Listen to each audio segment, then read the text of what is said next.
नमस्कार दोस्तों।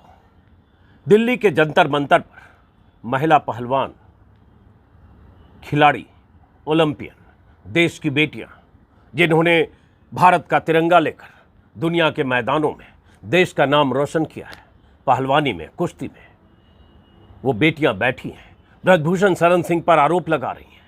सरकार की तरफ से अब तक ऐसा कोई संकेत या संदेश नहीं है कि ब्रजभूषण सिंह की गिरफ्तारी होगी। इस्तीफा भी नहीं हुआ और डंके की चोट पर वो खुद को बेकसूर बता रहा है, जिस पर बेटियां आरोप लगा रही हैं। लेकिन आज इंडियन एक्सप्रेस में एक बड़ी खबर छपी है।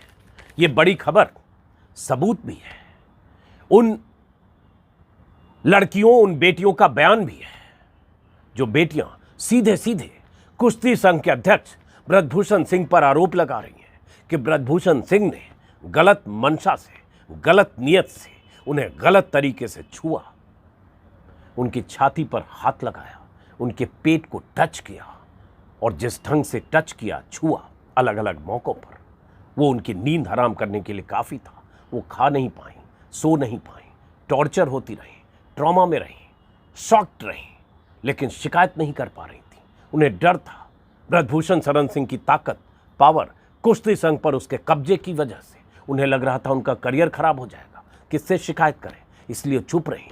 लेकिन उन्हीं बेटियों ने अपनी शिकायत दिल्ली पुलिस में दी थी। शिकायत के बाद भी एफआईआर दर्ज नहीं हुई। सुप्रीम कोर्ट के डर से जब पहलवान सुप्रीम कोर्ट गए तब एफआईआर दर्ज हुई। एफआईआर दर्ज होने के बाद जिस एफआईआर में महिला खिलाड़ियों के बयान है, शिकायत है, यौन उत्पीड़न के संगीन आरोप हैं ब्रजभूषण सिंह पर, लेकिन गिरफ्तारी तो दूर की बात है। अब तक ब्रजभूषण सिंह को दिल्ली पुलिस ने पूछताछ के लिए बुलाया भी नहीं। और ये वो खुद कह रहा है गोंडा और कैसरगंज में, जहां से टेलीविजन चैनलों के सामने वो बयान दे रहे हैं। आज के इंडियन एक्सप्रेस में जो खबर छपी है, गौर से इसको आप सुनिए। इसमें जो बात उन यौन उत्पीड़न की शिकार दो लड़कियों की तरफ से कही गई है, उनकी लिखित शिकायत में जो बात कही गई है, ब्रजभूषण शरण सिंह पर जो आरोप लगाए गए हैं, वो बहुत संगीन आरोप है। और ऐसे आरोप के बाद एक मिनट भी उसको कुश्ती संघ के अध्यक्ष के पद पर बने रहने का कोई हक नहीं है, कोई औचित्य नहीं है, और गिरफ्तारी तो होनी ही चाहिए थी। और ब्रजभूषण शरण सिंह की जगह कोई और होता, विपक्षी दल का कोई नेता होता या कोई और होता, तो शायद गिरफ्तारी भी होती, लेकिन नहीं हुई है। क्या आज के इंडियन एक्सप्रेस में इस खबर के छपने के बाद, और मुझे पता है कि ये खबर, ये शिकायत, ये जानकारियां प्रधानमंत्री मोदी, अमित शाह और नड्डा तक भी पहुंचती होगी, आज की खबर अखबार कि ये सुर्खी भी पहुंची होगी, क्या अब भी कार्रवाई नहीं होगी? इन्हीं सवालों के साथ इस खबर को मैं आपको पढ़कर भी बताता हूं, इसका हिंदी तर्जुमा भी बताता हूं। हेडलाइन है इंडियन एक्सप्रेस का, आप देख पा रहे हैं, स्क्रीन पर मैंने लगा दिया। On pretext of checking breath, Brijbhushan touched breast, stomach, 2 wrestlers to police.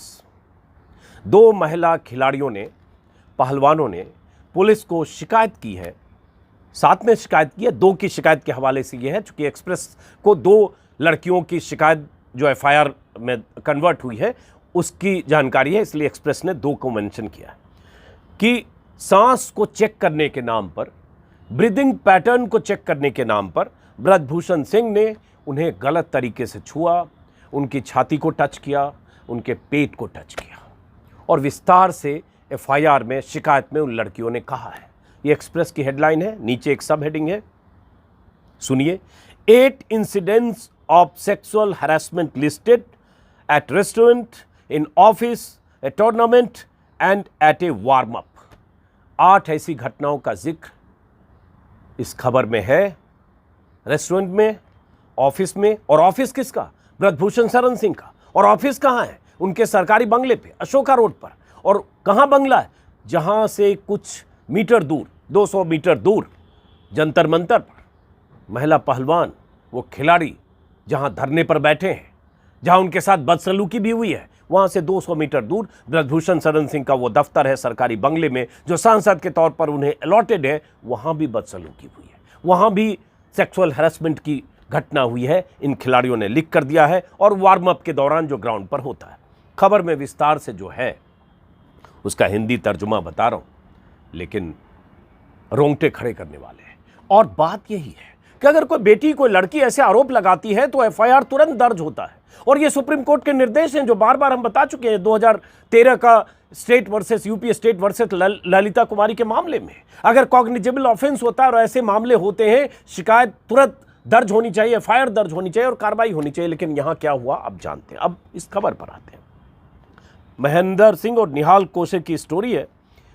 पहला पैराग्राफ है, multiple incidents of sexual harassment and misconduct that include groping, inappropriate touching and physical contact during tournaments, warm-ups and even in the office of the Wrestling Federation of India in New Delhi। ये जो इन्होंने लड़कियों ने लिखा है उसके मुताबिक, अब इसको हिंदी में अगर समझें तो कुश्ती संघ के ऑफिस से लेकर टूर्नामेंट और वार्म अप के दौरान महिला खिलाड़ियों के साथ यौन उत्पीड़न और अप्रिय व्यवहार, गलत ढंग से छूने की घटनाएं हुई है और गलत मंशा से जबरदस्ती छूने की घटनाएं हुई है। इसको लेकर ये शिकायत जो दर्ज की गई उसमें ये सब मेंशन है। और ये 7 में से 2 खिलाड़ियों ने जो कहा है वो एक्सप्रेस को मिला है। उसके हवाले से एक्सप्रेस ने विस्तार से खबर छापी और इसका जो हिंदी तर्जुमा मैं बता देता हूं जो खबर में, ताकि समझने में आसानी। इसमें कहा है कि दिल्ली पुलिस के सीपी पुलिस स्टेशन में 2 लड़कियों की अलग अलग शिकायत में यह सब दर्ज है जो एक्सप्रेस ने खबर में छापी है। 21 अप्रैल की शिकायत में ब्रजभूषण सिंह पर आरोप है कि सांस की रफ्तार या ब्रीदिंग पैटर्न को चेक करने के लिए के नाम पर उन्होंने गलत ढंग से छुआ। खिलाड़ियों ने यह भी कहा है कि कुश्ती संघ के अध्यक्ष के प्रभाव के डर से, अपने करियर पर खतरे के डर से वो चुप रहीं। इसी वजह से पहले शिकायत नहीं की, लेकिन उन्हें मेंटली और फिजिकली एक्सप्लॉइट किया गया। यह शिकायत में लिखा गया है। एक महिला पहलवान ने यौन उत्पीड़न की 5 घटनाओं का जिक्र किया है, जिसमें पहली घटना 2016 के खेल के दौरान की है, जब ब्रजभूषण सिंह ने छाती और पेट को छुआ और टेबल पर आकर ज्वाइन करने को कहा। महिला खिलाड़ी ने शिकायत में कहा कि इस घटना के बाद वो खाना नहीं खा पाई, नींद नहीं आई। जाहिर है ऐसी घटनाएं अगर खेल के मैदान में ऐसा कोई दबंग आदमी जो कुश्ती फेडरेशन का अध्यक्ष हो, जिसके रहम पर या जिसके क्या कहें जिसकी वजह से बहुत कुछ तय होता हो, तो खिलाड़ी का जो बच्चियां होती है 16, 18, 15, 17, 19 साल की लड़कियां, उनके भीतर एक डर होता है कि क्या होगा उनके साथ। वही एक तरह से जिक्र किया है। और उसके बाद नींद नहीं आई, खाना नहीं खा पाई, बुरी तरह से डिस्टर्ब रही। आरोप यह भी है कि 2019 के खेल के दौरान फिर से ब्रजभूषण शरण सिंह ने पेट और छाती को छुआ। बहाना वही कि सांस चेक कर रहे हैं, क्योंकि दौड़ते हैं सांस फूलती है, दम फूलता है, तो इसलिए उस तरह से टच किया। आरोप यह भी है कि जब उसे ब्रजभूषण सिंह के सरकारी बंगले और कुश्ती संघ के दफ्तर में बुलाया गया 2 बार, तब भी उसे गलत मंशा से टच किया गया। और यह दफ्तर मैंने बताया 21 अशोका रोड है, जहां से 200 मीटर दूर पर धरना चल रहा है। यह भी कहा गया कि जब उसने शिकायत की कि ब्रजभूषण सिंह ने उसके थाई और बाहों को गलत तरीके से, मतलब यहाँ और बाहों को गलत तरीके से छुआ है, तो ब्रजभूषण सिंह ने छाती और पेट पर हाथ रखते हुए कहा कि ब्रीदिंग पैटर्न को चेक कर रहा हूं, सांसों के पैटर्न को चेक कर रहा था, मेरी मंशा गलत नहीं थी। इसी बहाने इसी तरह की हरकत वो करते थे। 2018 के टूर्नामेंट के दौरान भी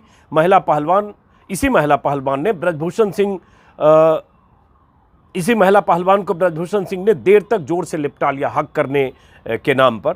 और दूसरे टूर्नामेंट के दौरान भी ऐसा हुआ। 5 घटना चूंकि उसने जिक्र किया है। और हक करने के दौरान ब्रजभूषण सिंह का हाथ उसके ब्रेस्ट पर था, जिसे छुड़ाकर उसे हटना पड़ा। इस खिलाड़ी ने लिखित तौर पर यह शिकायत दी है और ये एफआईआर में अब कन्वर्ट हुआ है। दूसरी लड़की जो एक महिला पहलवान है, उसने भी ऐसा ही कहा है कि वार्मिंग अप सत्र के दौरान ब्रजभूषण सिंह ने उसकी सहमति के बगैर उसकी जर्सी को उठा दिया। 2018 में उसके साथ भी वही घटना हुई कि ब्रीदिंग पैटर्न चेक करने के नाम पर पेट और छाती पर हाथ ले गए, टच किया गलत तरीके से, गलत मंशा से। बुरी तरह से वो शॉक्ड हुई। ब्रजभूषण के बंगले पर भी एक बार उसके साथ ऐसा ही हुआ। जब उसने एतराज़ किया तो ब्रजभूषण सिंह ने उसे और करीब खींचकर गलत तरीके से छुआ। ये सब तो लिखकर शिकायत में दर्ज कराने के लिए इन लड़कियों ने, 7 हैं उसमें एक नाबालिग है, इन लड़कियों ने दी थी। 21 अप्रैल को पुलिस ने एफआईआर दर्ज नहीं की। रिटेन में ये सब लिखे होने के बावजूद उसके बाद पहलवान सुप्रीम कोर्ट गए और सुप्रीम कोर्ट में दूसरी सुनवाई के दौरान सॉलिसिटर जनरल को जब लगा कि सुप्रीम कोर्ट कहेगा कि अब एफआईआर दर्ज करिए, कोई विकल्प नहीं है, तब उन्होंने कहा आज हम एफआईआर दर्ज कर रहे हैं। और उसके बाद 6-7 घंटे बाद देर रात 11 बजे के आसपास एफआईआर की खबर आई, जिसमें चूंकि नाबालिग लड़की है इसलिए पॉक्सो एक्ट भी उसमें लगा है।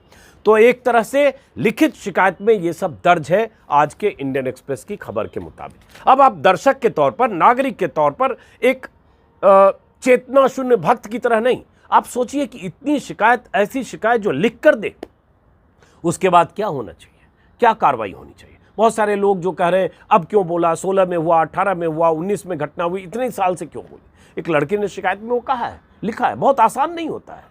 16, मैंने जैसा कि कहा, 16, 17, 18, 15, 19 साल की लड़कियां, वो घर से दूर कुश्ती में दांव आजमा रही है, कुश्ती में किस्मत आजमा रही है, बहुत तरह के दबाव, प्रेशर होते हैं, और उसमें कुश्ती संघ का ऐसा अध्यक्ष दबंग बाहुबली टाइप का हो तो कहीं, और छोड़िए कुश्ती संघ, कहीं भी वर्क प्लेस पे बहुत जगह ऐसी घटनाएं होती हैं जहां लड़कियों को जिस ढंग से हरास किया जाता है, यौन उत्पीड़न का शिकार बनाया जाता है। मीटू में क्या होता है, मीटू की इतनी घटनाएं, इतनी खबरें आई थी 3-4 साल पहले जब अचानक मीटू मूवमेंट हुआ, तो लड़कियां चुप रह जाती हैं क्योंकि उन्हें कई तरह की आशंकाएं होती है। समाज क्या कहेगा, परिवार क्या कहेगा, करियर खराब हो जाएगा, नौकरी छूट जाएगी, या जो काम कर रही है उससे बेदखल होना पड़ेगा, या कौन उसकी बात पर यकीन करेगा, या वो शिकायत करने वाली है जो सामने उसे पीड़ित कर रहा है, जो उत्पीड़न कर रहा है, वो कितना पावरफुल है, असरदार है, इसकी बात सुनी जाएगी कि उसकी बात सुनी जाएगी। बहुत तरह की परिस्थितियां होती है, एक मानसिक अवस्था होती है जिसमें कई बार लड़कियां शिकायत नहीं कर पाती हैं, बोल नहीं पाती हैं। और ऐसी घटनाएं हमने 25-30 सालों में देखी है। परिवार में सेक्सुअल एक्सप्लॉयटेशन होता है, कोई परिजन, दोस्त, रिश्तेदार की तरफ से होता है, लेकिन वो चुप रह जाती है। लेकिन जब उन्हें हौसला मिलता है और जब बोलती हैं, तो क्या इस आधार पर उन्हें आप खारिज कर देंगे कि तब क्यों नहीं बोला, 2 साल पहले क्यों नहीं बोला, 4 साल पहले क्यों नहीं बोला, 5 साल पहले क्यों नहीं बोला। क्यों नहीं बोलने की वजह होती है जो ये लड़की अपनी शिकायत में लिख चुकी है। लेकिन जब उन वजहों से बाहर आई, जब उसे लगा बोलना चाहिए तो बोला। अब सरकार को क्या करना चाहिए, बार बार यही हो रहा है। बहुत सारे लोग जो समझदार लोग हैं, जो चेतना शून्य लोग नहीं है, वही कह रहे हैं कि वे कुश्ती संघ से तुरंत इस्तीफा देते। अगर उनके खिलाफ पॉक्सो के तहत नाबालिग ने भी शिकायत की है यौन उत्पीड़न की, और ये इन लड़कियों की शिकायत में जब ये सब दर्ज है, अब उसके बाद कार्रवाई होने की बजाय ब्रजभूषण शरण सिंह की तरफ से सफाई भी आ रही है, पुलिस के हवाले से भी खबरें आ रही है। जैसे आज मैं देख रहा हूं एक्सप्रेस में तो ये खबर है, दूसरी तरफ ये दैनिक भास्कर है।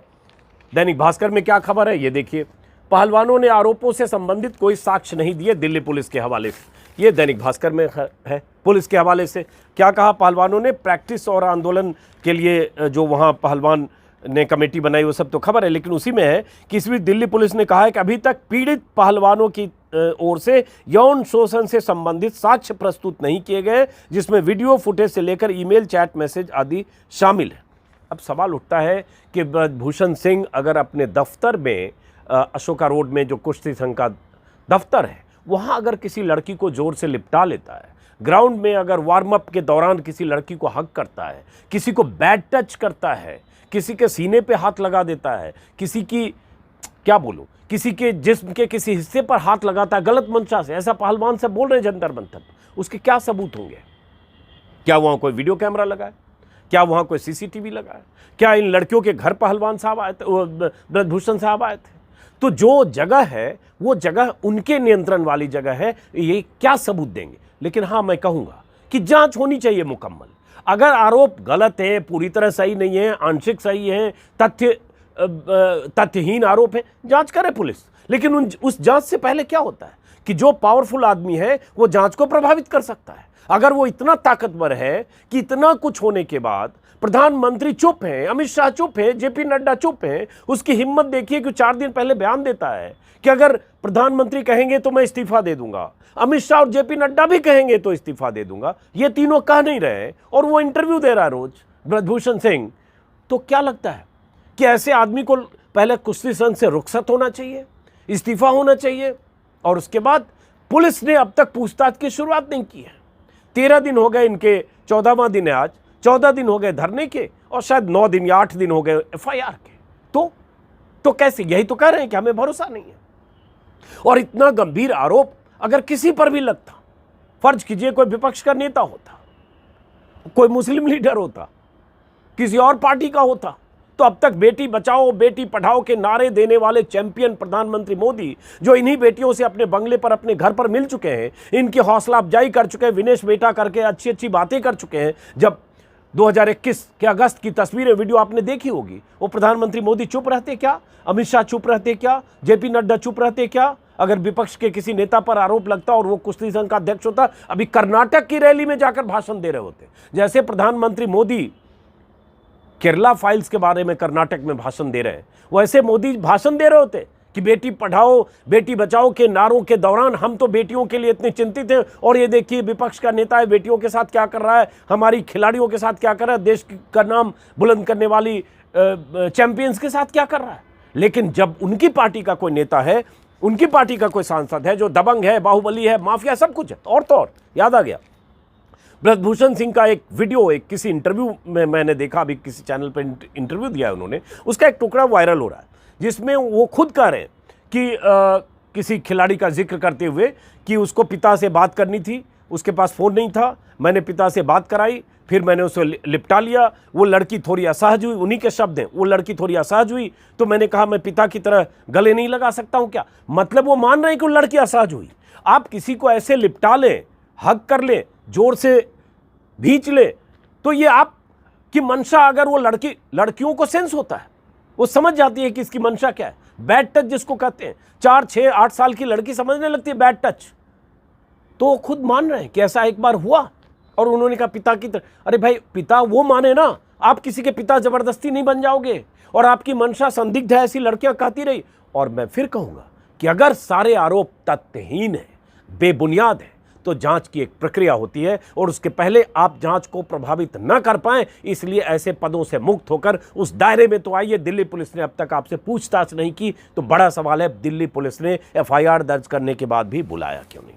फिलहाल आज की खबर के बाद भी, हालांकि जब ये शिकायत 21 अप्रैल को पहलवानों ने दे दी थी पुलिस को, और एफआईआर दर्ज हुए भी 5-7 दिन हो गए, शुक्रवार की शाम को एफआईआर दर्ज हो गई, आज 8वां दिन है, मान लीजिए 8 दिन हो गए, तो सरकार को भी सब पता है, सारे कागज पत्तर।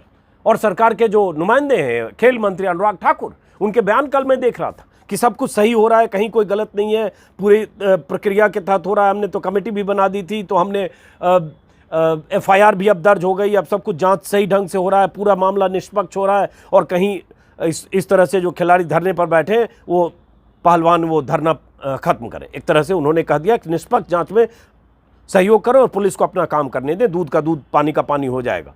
तो दूध का दूध पानी का पानी हो जाएगा, उसके लिए ब्रजभूषण शरण सिंह को क्या अपने पद से हटना जरूरी नहीं है, जिससे 8 दिन बाद तक भी पूछताछ नहीं हुई।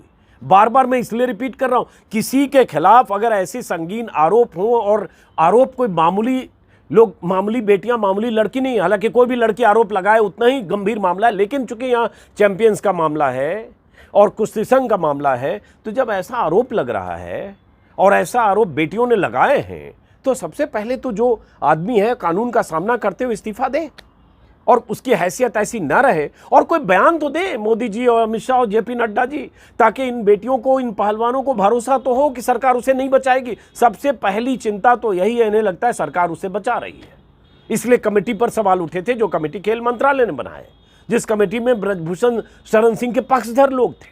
यह भी कहा जा रहा है, एक्सप्रेस में ही है, कि इन 2 लड़कियों ने कमेटी में भी इनकी पेशी हुई थी, शायद वहां भी उन्होंने यही बात कही थी। पर इस वीडियो को मैं खत्म करता हूं इस आक्रोश के साथ, एक बार नहीं 100 बार कहूंगा कि आरोप संगीन है तो सख्ती होनी चाहिए, और आरोप अगर कल को गलत साबित होते हैं तो फिर पुलिस तय करे और बताए कि आरोप गलत है।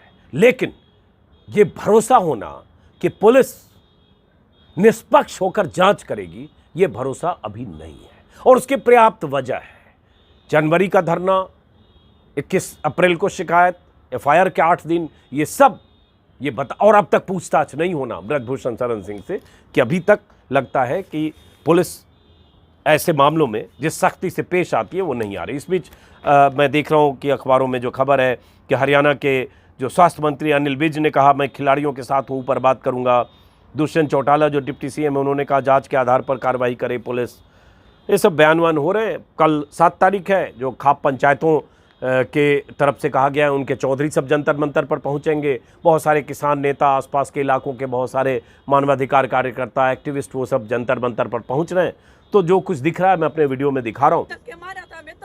बात यही है कि अगर पक्ष चुनना है कि एक तरफ ये बेटियां हैं और दूसरी तरफ वो बाहुबली सांसद है, जो माफिया भी है, जो दबंग भी है, जो अरबपति भी है, जिसने वीडियो कैमरे पे ललन टॉप का एक इंटरव्यू में जो कह चुका है कि हाँ मैंने फलां को, जीतन नाम है शायद, उसको मैंने पीठ में राइफल डालकर गोली मार दी। तो जो ये सब कबूल कर रहा है अपने गुनाह कि मैंने एक हत्या की है, ऑन रिकॉर्ड बोल रहा है मैंने एक हत्या की और ऐसे राइफल पीठ में लगाकर गोली मार दी, तो तय करना है कि ब्रजभूषण शरण सिंह के साथ है या इन बेटियों के साथ। तो मैं इन बेटियों के साथ।